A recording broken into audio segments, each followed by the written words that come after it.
From AccuWeather.com, this is AccuWeather Daily, a brief host-read article. It's weather news in a nutshell.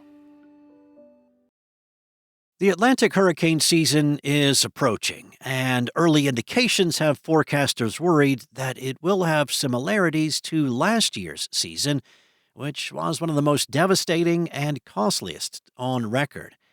Supercharged encapsulates the ferocity of last year's deadly hurricane season.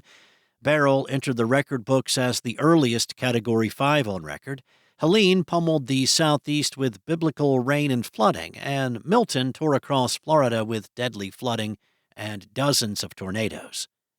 AccuWeather lead hurricane expert Alex De Silva warns that it could be another year with volatile hurricanes, with the season officially starting on June 1st. One of the biggest factors for tropical development this season is the abundance of warm water available to fuel storms.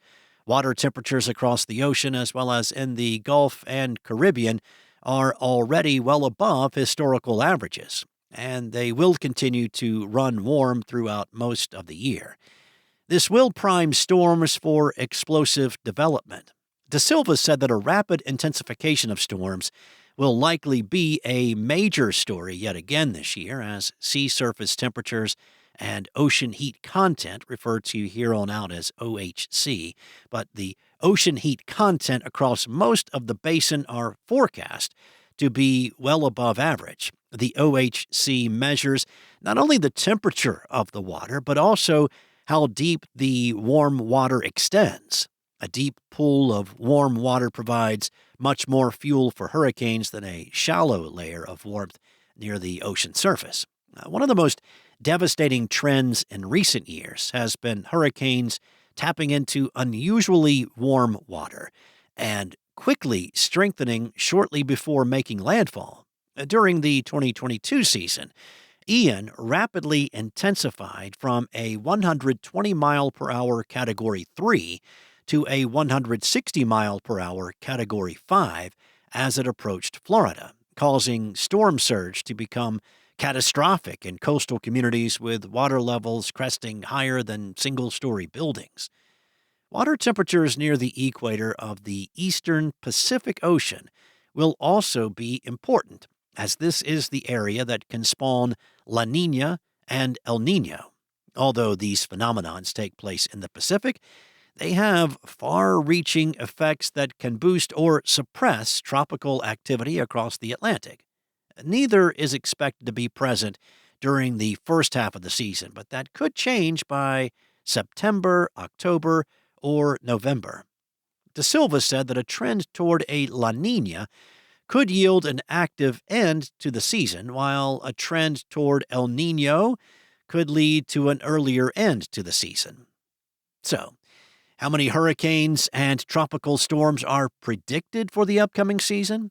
Well, De Silva said AccuWeather is forecasting near to above the historical average number of named storms, hurricanes, major hurricanes, accumulated cyclone energy, or ACE, and direct impacts to the United States. Now, between 13 and 18 named storms are expected this season, including between 7 and 10 hurricanes, 3 to 5 major hurricanes that reach Category 3 strength or higher, and 3 to 6 direct U.S. impacts.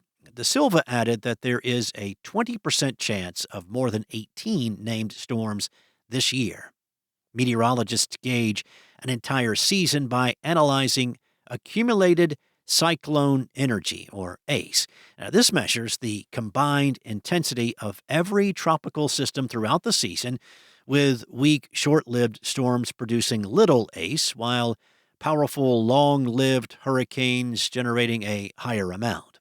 For this hurricane season, AccuWeather is predicting an ACE of 125 to 175, above the 30-year historical average of 123 and around the level measured during last season. De Silva added that the upcoming season could get off to a fast start, including the chance for a named storm to develop before the season officially starts on June 1st. He added that there could be a lull in activity following some early season storms, but it could be capped off by a busy end to the year. This would be similar to last year when 13 of the 18 named storms occurred between September and mid-November. The peak of the hurricane season typically falls on September 10th. Landfall is just one part of a storm's life cycle, and last season was a disastrous reminder that hurricanes and tropical storms could have far-reaching impacts, even in states that do not border the ocean or the Gulf. Now, last year showed tragic examples of just how far inland the impacts from hurricanes and tropical storms can reach. Hurricane Beryl spun up more than 60 tornadoes along its 1,200-mile-long path from the Texas coast to upstate New York. Hurricane Helene brought catastrophic flash flooding and destructive winds to the mountains of western North Carolina, hundreds of miles inland from where the storm made landfall in Florida. The Silva and the rest of AccuWeather's long-range forecasting team are able to make these predictions with the help of analog years, or years in recent history that had weather patterns similar to what is happening right now around the world. By looking at the past, meteorologists can piece together long-range forecasts with better precision. AccuWeather identified 12 such analog years, with the 2017 and 2023 seasons being some of the most recent matches. Those seasons included notorious storms, including Harvey, which inundated Texas, Irma, which blasted part of the Caribbean and South Florida, and Idalia, which was one of the strongest of many storms in recent years to barrel into the Big Bend of Florida.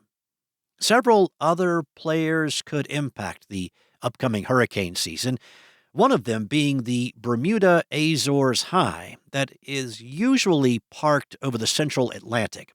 Winds around this bubble of high pressure direct storms and hurricanes westward across the ocean before curving northward. Now, depending on how this moves and strengthens throughout the season, it could significantly affect the track of tropical storms and hurricanes moving across the Atlantic.